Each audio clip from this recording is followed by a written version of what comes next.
కోటి నేస్తాలైన శ్రీరుద్ర వారి మట్టి గణేశ విగ్రహాలు ఇప్పుడు అన్ని రత్నదీప్ స్టోర్స్ లో లభ్యం. త్వరపడండి.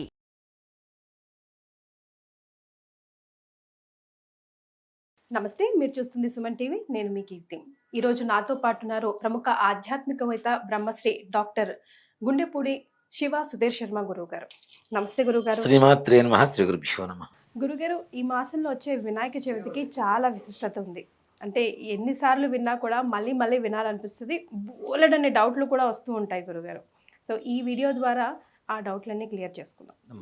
సో ముందుగా అసలు వినాయకుడి విగ్రహం కొనుక్కోవడానికి వెళ్ళేటప్పుడు మనం తీసుకోవాల్సిన జాగ్రత్తలు. ఈ ప్రశ్న ఎందుకు వస్తుందంటే, చాలామందికి తొండం ఎటువైపు ఉండాలి, దంతం సగం విరిగింది ఎటువైపు ఉండాలి, అసలు ప్రసాదం ఎటువైపు ఉండాలి, చేతు అభయహస్తం ఎటువైపు చూపించాలి, మూషికుడు ఉండాలా ఉండకూడదు, ఇలాంటివి చాలా డౌట్స్ ఉన్నాయి. అసలు విగ్రహం కొనుక్కొని వెళ్ళడానికి ముందు మనం దేహశుద్ధిని ఎలా చేసుకోవాలి, కొనుక్కోవడానికి ఎలా బయలుదేరాలి, ఈ ప్రశ్నతో మొదలు పెడతాం. మొట్టమొదటిగా దేహశుద్ధి అంటున్నాం కదా. భగవంతుడు మనకి కావాల్సింది, ఆయన కోరుకునేది ఏంటంటే మనోశుద్ధి. ముఖ్యంగా శ్లోకమే ఉంది, ఆత్మశుద్ధి లేని ఆచారం అది ఏలా, చిత్తశుద్ధి లేని శివ పూజలేలా అని. అసలు మనోశుద్ధి లేకుండా ఏ రకమైనటువంటి పూజలు చేసినా దానివల్ల ప్రయోజనం లేదు. అలాగే మనస్సు శరీరాన్ని కూడా ప్రభావితం చేస్తుంది. కాబట్టి మన శుభ్రత, మన చుట్టుపక్కల ఉండేటువంటి పరిసర ప్రాంతాలు ఏమిటి మన మనస్సును కూడా ప్రభావితం చేస్తూ ఉంటాయి. కాబట్టి దేహాన్ని శుభ్రపరచుకోవడం అనేది ముఖ్యంగా. మనం సంవత్సరానికి ఒక్కసారి ప్రతి పండగ వస్తూ ఉంటుంది మనకి. చాలామందికి కూడాను ఒకటే పండగ, కొన్ని మతాల వారికి ఒకటే పండుగ వస్తుంటే ఒకటే దేవుడు అని చేస్తుంటారు. మనకి మాత్రం రకరకాల పండగలు, రకరకాల దేవతలు, పూజలు చేస్తూ ఉంటాం. మన ధర్మం ఏదైతే ఉందో, హిందూ ధర్మం అనేటువంటిది, ప్రతి పండగలో కూడా ఒక గొప్ప సైన్స్ దాగి ఉంటుంది.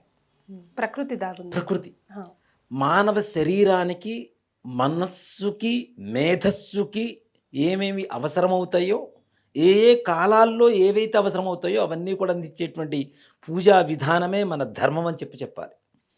ఇవి చేయడం ద్వారా మన మనస్సు, మన మేధస్సు, మన శరీరం అన్నీ కూడాను శుభ్రపడతాయి, స్ట్రాంగ్ అవుతూ ఉంటాయి. వాటిల్లో ముఖ్యంగా ఆది పూజ్య వినాయక అని చెప్పి మనం వినాయకుడికి పూజ చేస్తాం. అంటే నా ఆలోచన విధానం కూడా ఏంటంటే, పరమేశ్వరుడు ఏదన్నా యాగం చేసినా తప్పనిసరిగా మొట్టమొదటిగా వినాయకుడికి పూజ చేయవలసిందే కదా. అంటే విఘ్నాలన్నిటికీ కూడా ఆయన అధిపతి కాబట్టి, విఘ్నాధిపతి కాబట్టి తప్పనిసరిగా ఆయన పూజ చేయాలి. అలాంటి విఘ్నేశ్వరుడికి పూజ చేయడానికి మనం విగ్రహం తెచ్చుకోవడానికి వెళ్ళేటప్పుడు ఎంత శుభ్రతగా ఉండాలి, మనోశుభ్రత ఉండాలి, మనోశుద్ధి ఉండాలి, దేహశుద్ధి ఉండాలి తప్పనిసరిగా. కాబట్టి తప్పనిసరిగా తలస్నానం చేసి వెళ్ళటం అనేది ఉత్తమం. అలాగే ఇంట్లో కొంతమంది ఆడవాళ్ళకి ఇబ్బందులు ఉంటాయి, అట్లాంటి వాళ్ళని ముట్టుకోకుండా. ఇప్పుడు దాదాపుగా మనం ఇప్పుడంటే తయారు చేసిన విగ్రహాలు తెచ్చుకుంటున్నాం, కానీ పూర్వకాలంలో మా చిన్నప్పుడైతే మేమే విగ్రహాలు తయారు చేసుకునేవాళ్ళం. చక్కగా మట్టి తెచ్చుకొని. ఇప్పుడు మనకి కరెక్ట్గా వినాయక చవితి ముందుగా పొలాల అమావాస్య అని ఒకటి వస్తుంది. దాని ముందుగా ఒక 2 రోజులు ముందు వెళ్ళి ఒక చెరువు దగ్గర కానీ, లేదంటే పుట్ట దగ్గర కానీ, లేదంటే ఒక నది ఏదైనా ఉంటే నదీ ప్రాంతంలో కానీ, అక్కడ బంక మట్టి బాగా బంకగా ఉంటుంది మనకి. ఆ మట్టిని తెచ్చుకొని ఎడ్లు, తర్వాత ఈ కాడి, ఈ రైతు, ఇట్లాంటి బొమ్మలు తయారు చేసుకొని వాటికి పూజ చేసి అవి మరలా నీళ్ళల్లో కలిపి మరలా వినాయక చవితి ముందు ఒక రోజు కానీ, ఒక 2 రోజుల ముందు కానీ అప్పుడు వెళ్ళి మట్టి తెచ్చుకొని తయారు చేసేవాడు. అసలు వినాయకుడి బొమ్మ ఎలా ఉండాలి అంటే, ఇప్పుడున్నటువంటి చేస్తున్నటువంటి విగ్రహాలు ఏవి విగ్రహాలు కాదనే చెప్పు. మరి గురుగారు, ఇప్పుడు అన్ని ప్లాస్టర్ ఆఫ్ ప్యారిస్ కదమ్మా. అలా అంటున్నారు. అసలు మట్టితో కాదు కదా. గణపతికి ఉండేటువంటి లక్షణం ఏంటి? పృథివీ తత్వం. మళ్ళీ నీటిలో కలిసిపోవాలి. మట్టికి ఉండేటువంటి లక్షణం ఏంటి? జనానాన్ని ఇస్తుంది, మనం ఇచ్చింది మరలా తనలో కలిపేసుకుంటుంది. ఒక మనిషి చనిపోయిన తర్వాత భూమిలో పాతిపెట్టినా మొత్తం శరీరం మొత్తం భూమి తినేస్తుంది. మనం ఒక పాత్ర తీసుకొచ్చి మట్టి పోస్తే దాంతో విత్తనం పెడితే మొలకెత్తుతుంది. అదే ఇప్పుడు చేస్తున్నటువంటి విగ్రహాలు తయారు చేస్తున్నటువంటి రసాయన పదార్థాలతో తయారు చేస్తున్నారు. వీటిలో ఒక విత్తనం ఏమైనా మొలకెత్తుతుందా? మనకి రాదు కదా. ఆల్ ఆఫ్ వేస్ట్ కదా. పెళ్ళప్పుడు కూడా చూడండి, నవధాన్యాలు వేస్తారు చక్కగా మట్టి మూకుల్లో. అంటే అవి ఎంత మొలకెత్తుతున్నాయో వాళ్ళ జీవితం కూడా అంత ఆనందమయంగా ఉంటుందని చెప్పడానికి పరమార్థం అది. అలాంటి మట్టిని వదిలేసి ఏవో చెత్త పదార్థాలు, ఇప్పుడు ఈ ప్లాస్టర్ ఆఫ్ ప్యారిసే కాకుండా కొత్త కొత్తవి కూడా ఏవో వాడుతున్నారు, ఇంకా రకరకాలుగా వాడుతూ ఉన్నారు. కెమికల్స్ వాడుతున్నారు. దాంట్లో కూడా గణపతి అనేక వికృతమైనటువంటి రూపాలు తయారు చేస్తున్నారు. రోబో అంటారు ఒకళ్ళు, బాహుబలి అని ఒకళ్ళు, రకరకాలు. ఇప్పుడు యద్భావం తద్భవతి, నీకు ఎంతసేపటికి చంద్రముఖి, ఆ రోబో వీటి మీదనే ధ్యాస ఉంటే భగవంతుడి మీద ధ్యాస ఎక్కడ ఉంటుంది? అక్కడ కూర్చున్నప్పుడు ఆ వినాయకుడిని మనం రోబోలాగా పెడతాం. మనకి అంతసేపటికి సిస్టమ్ గుర్తుకొస్తుంది, కానీ భగవంతుడు గుర్తురాడు కదా ఆ సమయంలో కదా. ఏది ఎప్పుడు ఎందుకు ఎలా ఉండాలో అలాగే ఉండాలి. అలాగే వినాయక చవితి ఎప్పుడైతే మనం వినాయకుడిని మట్టి తయారు చేసి మరలా నీళ్ళలో కలుపుతున్నామో, ఈ ఏకవింశతి పత్రాలని చెప్పి మనం పూజ చేస్తూ ఉంటాం. ఈ పూజ చేసిన ప్రతి ఒక్క దాంట్లో కూడా రోగ నిరోధక శక్తులు దాగి ఉంటాయి. ప్రతి ఒక్క పత్రిలో కూడా రోగ నిరోధక శక్తులు ఉంటాయి. ఫర్ ఎగ్జాంపుల్ గురుగారు, ఇప్పుడు ఉత్తరేణి తీసుకుంటాం కదా. ఉత్తరేణి తీసుకుంటే సర్వవ్యాధి నివారణ,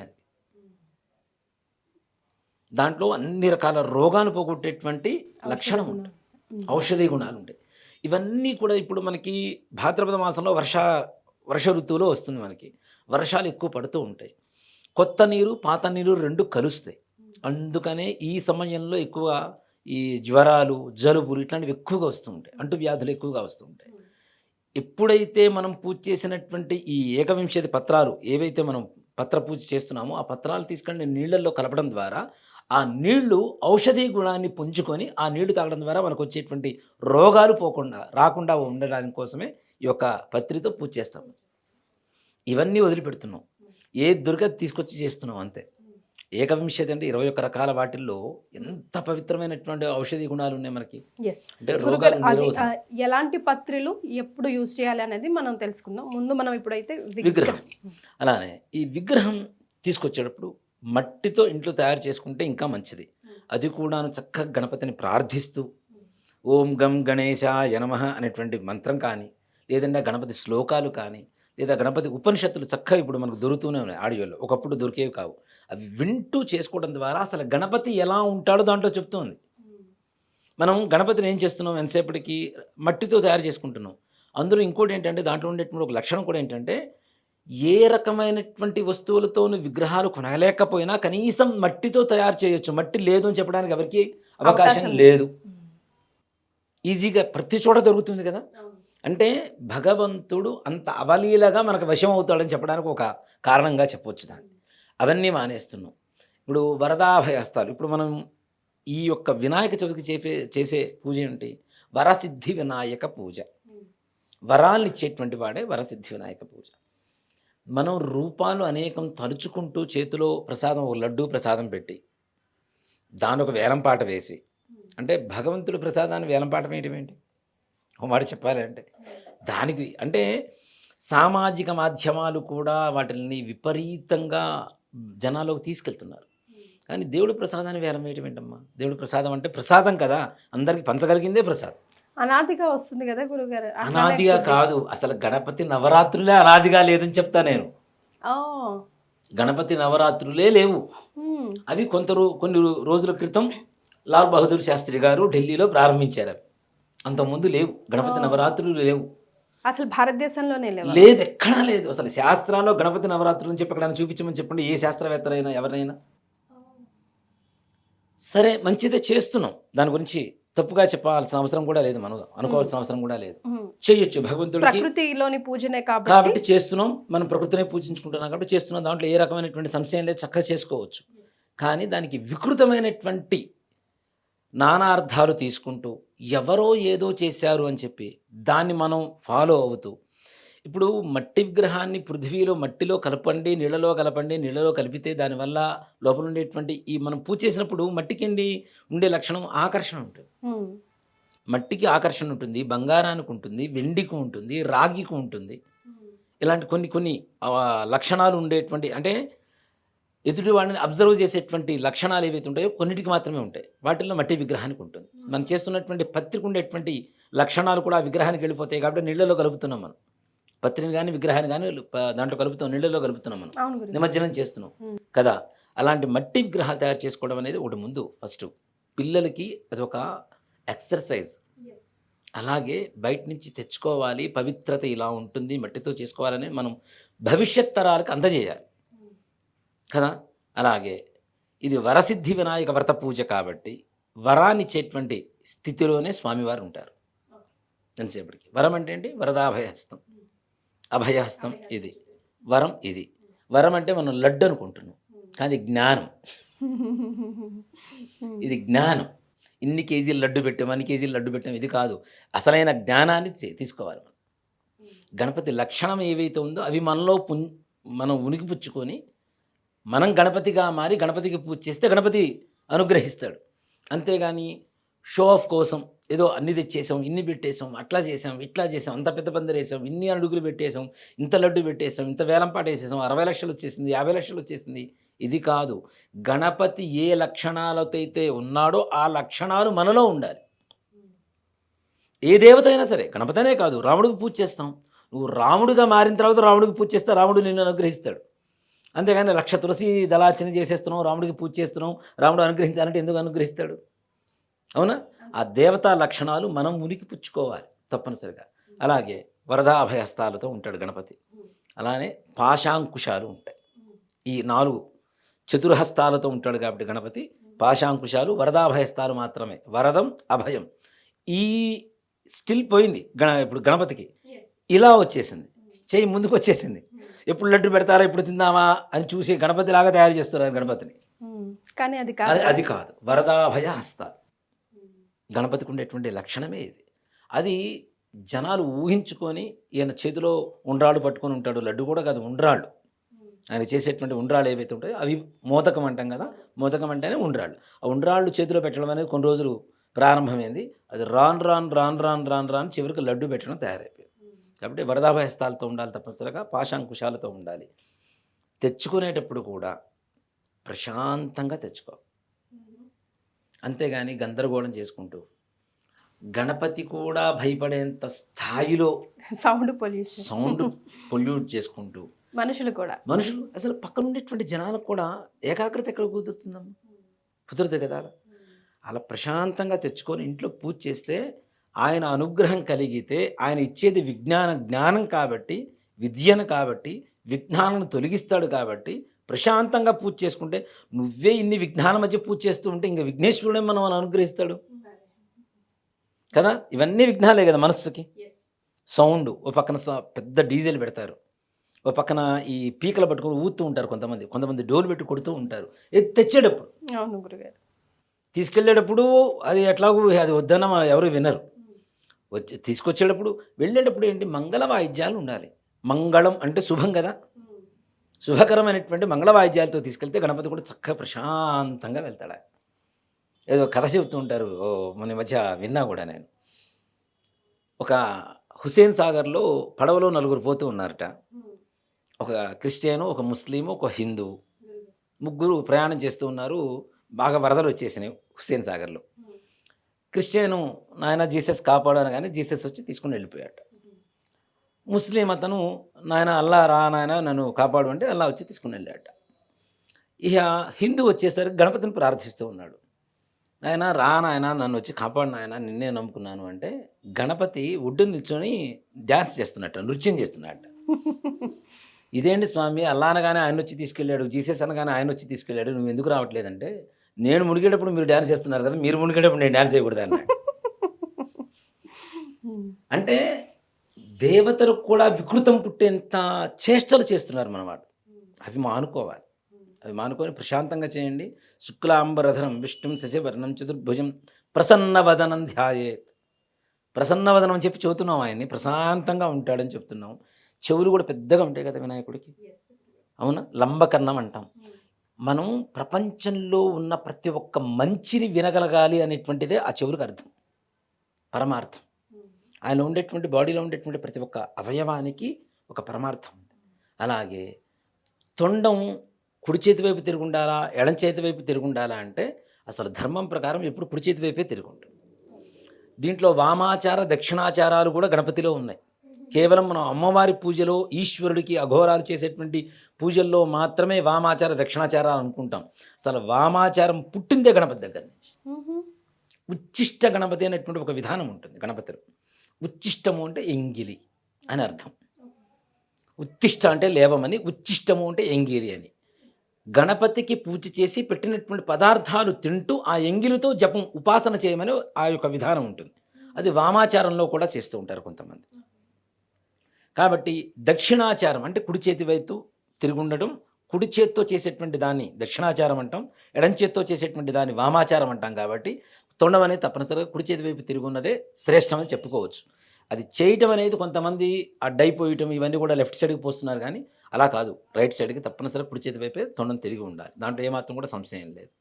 అలాగే గణపతికి మనం ఏవైతే ఆకారాలు ఇస్తున్నామో అలాంటి ఆకారాలు కాకుండా గణపతి ఆకారం ఏదైతే తొండంతో చక్కగా ఉంటుందో ఆ తొండం కూడా ఏంటి అంటే అక్కడ ఉండేటువంటి ఏ రకమైనటువంటి లక్షణాన్నైనా సరే స్వీకరించగలగాలి. మంచి ఇప్పుడు చూడండి, మనం ఏదైనా పెడతాం వాటిల్లో అవి మంచి మాత్రమే, చెరుగడలు అని ఇంకాస్త వేరే చెత్త వేసి పెడతాం, చెరుగడలు మాత్రమే తింటుంది. ఎందుకు? అక్కడ ఉండేటువంటి చెడును వదిలేసి మంచిని మాత్రమే స్వీకరించురా అని చెప్పడమే తొండం యొక్క పరమార్థం. అలాగే దంతం ఎటువైపు విరిగి ఉంటుంది. ఇది ఒక పెద్ద సమస్య చాలా మంది. అదొకటి. మూషిక ఉండాలా ఉండాలా లేదా, కూర్చొని ఉండాలా నుంచొని ఉండాలా అయ్యవారు అన్నది కూడా ఒక ప్రశ్న. ఇప్పుడు మనం దేవతల్ని సుముఖో భవ, సుప్రసన్నో భవ, వరదో భవ, సుప్రతిష్ఠితో భవ అని చెప్తున్నాం. అంటే కూర్చొని చెప్పమని చెప్తున్నాం కదా, ఆహ్వానం చేసి ఇంట్లో కూర్చోబెడుతున్నాం కదా. అలాంటప్పుడు కూర్చున్న విగ్రహమే కదా. అంత భారీ కాయ ఉన్నటువంటి విగ్రహాన్ని నిలబెట్టి మనం ఆకారాలు చూపిస్తున్నాం, కానీ అది కూడా కరెక్ట్ కాదు. కూర్చొనే ఉంటాడు. విఘ్నాలకి అధిపతి అయినటువంటి గణపతి ఎప్పుడు కూడా సింహాసనంపై లేదా ఎలుక మీద, మూషికం మీద కూర్చొని ఉంటాడు. ఈ దంతం కూడాను ఎడం చేతి వైపు ఇరిగి ఉంటుంది. ఆయనకి కుడి చేతి వైపు దంతం మామూలుగా ఉంటుంది. ఈ ఎడం చేతిలో దంతం పట్టుకొని కూడా ఉంటాడు. కొన్ని చోట్ల కొన్ని విగ్రహాలు ఇప్పుడు పురాతన దేవాలయాల్లో చూస్తే ఈ దంతాన్ని చేత్తో పట్టుకుని, విరిగిపోయినటువంటి దంతాన్ని చేత్తో పట్టుకున్నటువంటి గణపతిని కూడా చాలా చోట్ల చూస్తూ ఉంటాం. అలాగే కొన్ని చోట్ల కమలహస్తంతో ఉన్నటువంటి గణపతిని కూడా చూశాను నేను.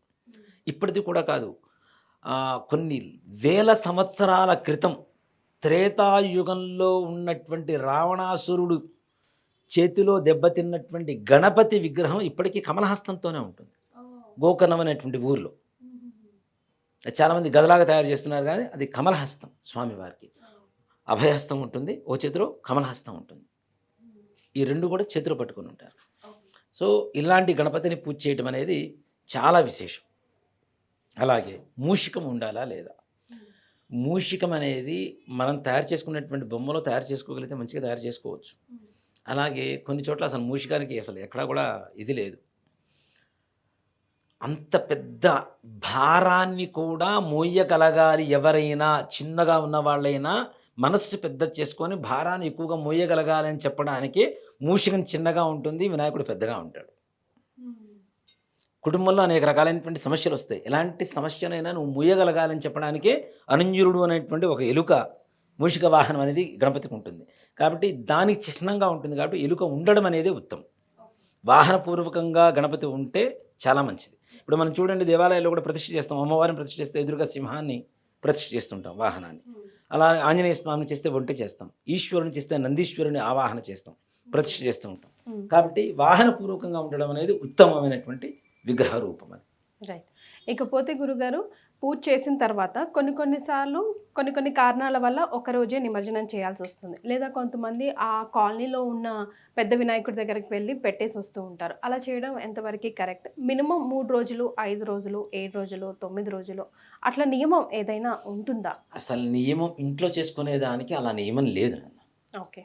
ఒకటే రోజు గణపతి ఏ రోజైతే మనం పూజ చేసుకుంటామో భాద్రపద శుద్ధ చవితి రోజున, ఆ చవితి రోజున పూజ చేసుకొని మరుసటి రోజు ప్రొద్దున శుక్రవారం మంగళవారం కాకుండా ఉంటే చాలు, తీసుకెళ్ళి నిమజ్జనం చేసి రావచ్చు. ఇప్పుడు మృత్తికం అనేటువంటిది ఏదైతే ఉందో, మృణ్మయం అంటే మట్టి, ఈ మట్టి ఏదైతే ఉందో లక్ష్మీ స్వరూప్.